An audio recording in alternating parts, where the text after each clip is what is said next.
Japanese survivor in Guam. Have you heard about that Yes, story? I did. Yeah. Tell that story. So from my understanding, during World War II, there was a crash in Guam and from a dogfight.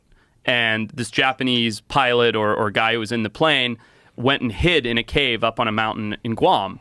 And he spent until like 2002 living in this cave thinking that World War II was continuing, and he thought he had a better life living in a cave and living off of the jungle because Guam is like a hub for, I think, United or Delta, one of the major airlines. So all these planes are coming in and out every day, and he thinks it's World War II continuing. Wow. Yeah, and there's military bases and everything else in Guam. So was it really 2002?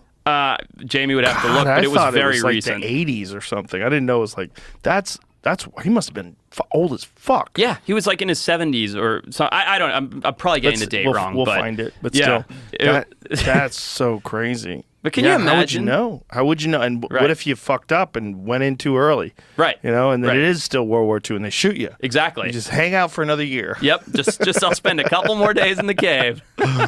Oh my God. So what is There's it? two stories actually. We'll go with this one first. Is the one you were talking about. This one 97. 97. Oh, well, died in 97. He died in 97. Yeah. So years of service 41 to 45, and then it says 1972. I guess. Do you see that? 28 years of hiding in the jungles of Guam. Yeah, I think that's what we're talking about there with 45. So they found him in 72. I just saw a story this morning, which it's not new. It apparently was in 2013. There was a man.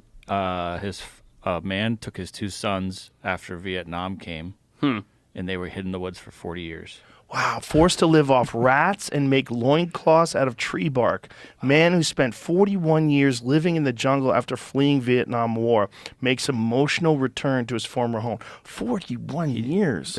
Look at the picture of him. Social skills, obviously, and he didn't know what a woman was. He said really? His father didn't tell him what a woman was. They saw 5 people their whole life and hid from him in the woods when they saw him. This is according to what I read earlier today. God. Do you think? Oh my God. Like, would you? If you're put into his position, is it worth living like 85? His father was. Oh.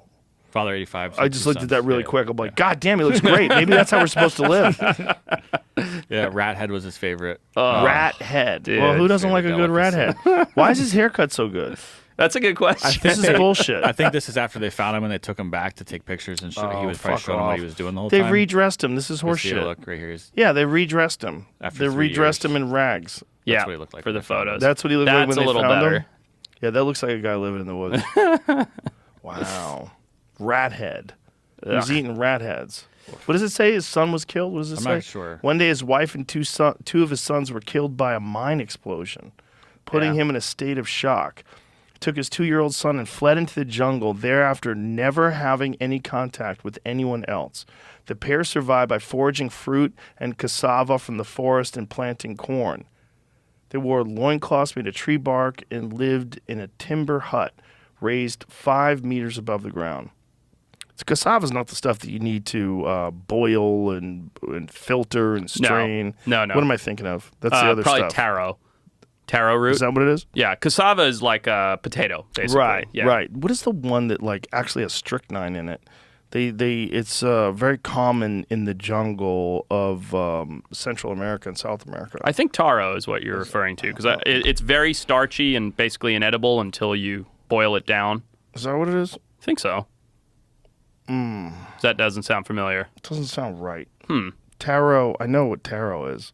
But taro, like they make taro chips. Yeah. Like you could eat taro chips. But This stuff they boil down. They turn it into like a meal. Oh, I'm not sure. Like smash it and do all kinds. I thought it was cassava.